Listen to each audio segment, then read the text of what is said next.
for the Christmas lights last year. Did you really? And this spring they had it open. Oh, that's so sweet. I didn't know that. Oh, I love that. Where do you guys live? I live in South You are writing on a piece of history. The engine pulling this train was the Gimbals Flyer from the 1939 World's Fair. The coaches and the theme of the ride have changed over the years, but it took its first ride here at Kennywood in 1945. When you entered the station, you passed Laughing Sal. She was bought in 1941 for the Laughs in the Dark ride and moved here in the mid-1960s. But I guess we should start from the beginning. Kennywood was founded in 1898 as a small trolley park near Pittsburgh. The park was established by the Monongahela Street Railway Company, which was owned and operated by Andrew Mellon. The cafeteria building and the Carousel Food Court are the only two remaining structures from that period. In 1906, the park was sold to two families. Those same families owned and operated the park into the 21st century. In the early years, visitors enjoyed picnicking under the many trees, taking a leisurely rowboat ride on the lagoon, and watching shows at the bandstand. The favorite attraction in those days were the dance hall and the speedoplane roller coaster, along with our oldest operating ride, the Old Mill, built in 1902, and our oldest flat ride, the Whip, built in 1919. During the Roaring 20s, Kennywood added some popular rides that you can still take a ride on today. Our merry-go-round was added in 1926. We also went coaster crazy and added 3 coasters designed by John Miller.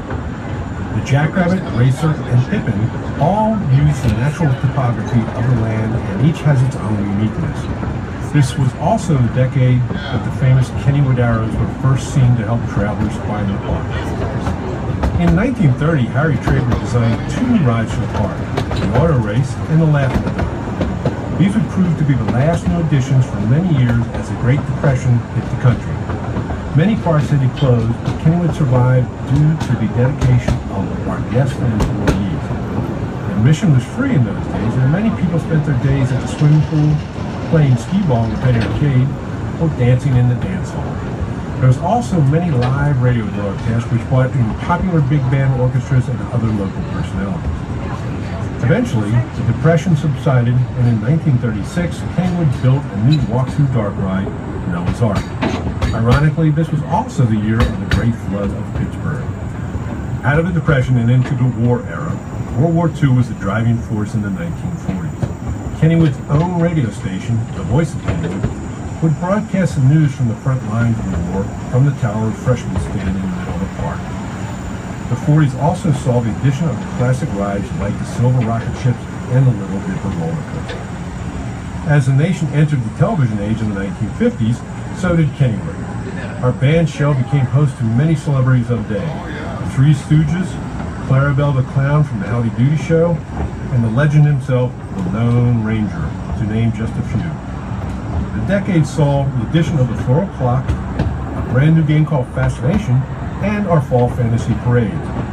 The 1960s and 70s were challenging times for Kennywood. With the emergence of theme parks, Kennywood had to make changes to compete. We saw the addition of the popular gas-powered Turnpike ride in 1966. Then in 1967, due to the demand for a new roller coaster and no room to build one, Andy Vettel redesigned the Pippin, creating a more thrilling wooden roller coaster called the Thunderbolt. In 1975, Kennywood made the decision to build our first $1 million ride, the Log Jam. This helped launch us into a new era. We also decided to retire the popular characters of Henry and Howdy Doody and create our own character, Kenny Kangaroo. Maybe the most important addition to the park in this era was the Potato Patch and its world-class French fries. We opened in the 80s with our first looping coaster, the Laser Loop. We added many other rides to our lineup, including the Pirate, the Byron Curve, and the Wave Swinger. We also replaced our band shell with the River Rapids ride called Raging Rapids, and added to our family by adopting 2 sister parks, Idlewild and Sandcastle, during this decade. The 1990s roared to life with the addition of the world's fastest roller coaster, the Steel Phantom. We also added our biggest expansion to date, Lost Kennywood. As you enter Lost Kennywood, the first thing you may notice is that Pittsburgh is spelled without an H. This is not a mistake, as the area was themed after Luna Parks from the turn of the century, and that's how the city of Pittsburgh spelled its name at the time. Lost Kennywood bought the addition of our indoor spinning coaster, the Exterminator, and the 250-foot tall Pitfall. We were also recognized as a National Historic Landmark and celebrated our 100th anniversary. It was time for the turn of another century. We expanded our family yet again by adding lake compounds and Storyland, both New England-based amusement parks. Using techniques we learned on the Thunderbolt, we adapted the Steel Phantom into the Phantom's Revenge. We added other new thrilling attractions like the Slingshot, the Cosmic Cast, and the Aero 360. We saw the addition of new rides to our Keyland like the Pounce Bounce, the SS Kenny, and the Crazy Trolley. The year 2002 saw an end to our old tradition of closing on Labor Day. In October, Phantom Fright Nights transformed our family-friendly park into a haunted thrill experience. It has been a fun ride so far. We look forward to the future with anticipation. Thank you for riding through a brief history of Kennywood.